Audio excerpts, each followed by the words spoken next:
Hello everyone. आज इस class में हम class 10th mathematics NCERT chapter 1 का क्वेश्चन नंबर 5 सॉल्व करने जा रहे हैं। इसके पहले के 4 क्वेश्चंस हम पहले के वीडियोस में सॉल्व कर चुके हैं। अगर आप चाहें तो उन्हें देख सकते हैं। इस क्वेश्चन में दिया है चेक वेदर 6 की power n can and with the digit 0 कि हमें चेक करना है, बताना है कि जो 6 की घात है, अब यहाँ पर n है मतलब कोई भी नंबर हो सकता है। कैन एंड विथ जो मतलब एंड होगा यानी कि लास्ट में जो डिजिट होगी विथ द डिजिट 0 वो 0 पे खत्म होगी, जैसे कि 10, 20, ठीक है, 30, ऐसा कोई भी नंबर जिसमें लास्ट में 0 हो। For any natural number n किस कोई भी प्राकृत संख्या के लिए।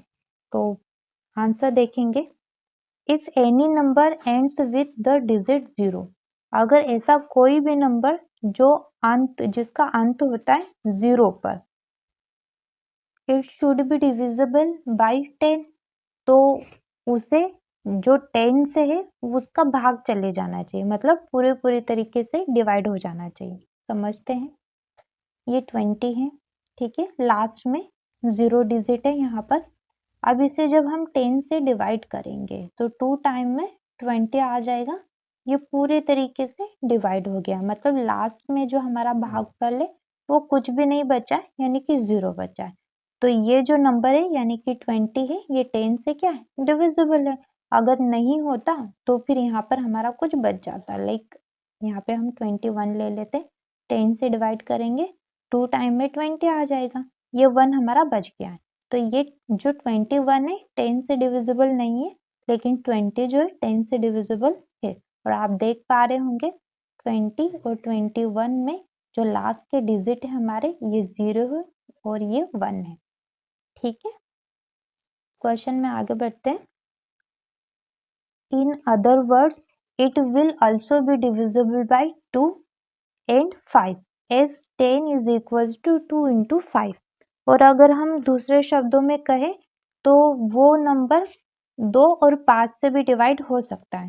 क्यों? क्योंकि 10 के जो फैक्टर्स होते हैं वो 2 और 5 होते हैं। फैक्टर हम कैसे निकालते हैं? अगेन ऐसे, ठीक है। तो ये हम जब 10 का फैक्टराइजेशन करेंगे तो हमारे पास 2 फैक्टर्स आते हैं, एक 2 और एक 5।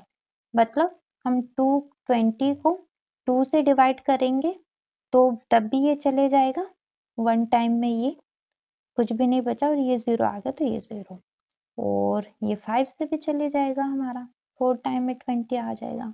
ठीक है, और ये क्यों हुआ? क्योंकि जो 2 और 5 है वो किसके फैक्टर्स है? 10 के। मतलब जब 2 और 5 को आपस में गुणा करेंगे तो 10 आ जाता है। ठीक है, प्राइम फैक्टराइजेशन ऑफ 6 की power n is equals to 2 into 3। 2 into 3 कहाँ से आ गया है? ये 6 के हमने फैक्टर्स निकाले, एलसीएम निकाला हुआ है। ठीक है, कुछ ऐसे निकलेगा, फैक्टर्स हम जैसे बोलते हैं ऐसे। ठीक है, और इसकी पावर n हो गई है, दोनों की पावर n होगी क्योंकि 2 और 3 मिल के 6 हो रहा है। It can be observe that 5 is not in the prime factorization of 6 power n। अब हमें क्लियर दिख रहा है, यहाँ पर हमने अभी सॉल्व किया कि जब हम 6 के फैक्टर्स निकाल रहे तो इसमें हमारे पास 5 नहीं है, 2 तो है लेकिन 5 नहीं है। Hence for any value of n, 6 की power n will not be divisible by 5। तो ये किससे डिविजिबल नहीं होगी? 5 से। 2 से होगी क्योंकि 2 आ गया, 5 से नहीं होगी क्योंकि 5 नहीं आया है।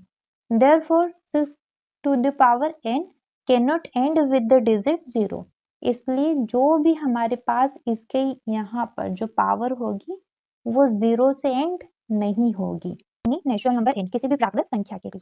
ठीक है, ये बहुत ही सिंपल सा आंसर है, लेकिन एग्जाम्स में कई बार पूछा जाता है, तो मेक श्योर कि आपको ये सवाल आप सॉल्व कर पाए। ठीक है, और इस वीडियो के नोट्स के लिए आप हमारे इंस्टाग्राम पेज एडुविस्टा इनसाइट को फॉलो कर सकते हैं। Do like and subscribe the channel. Thanks for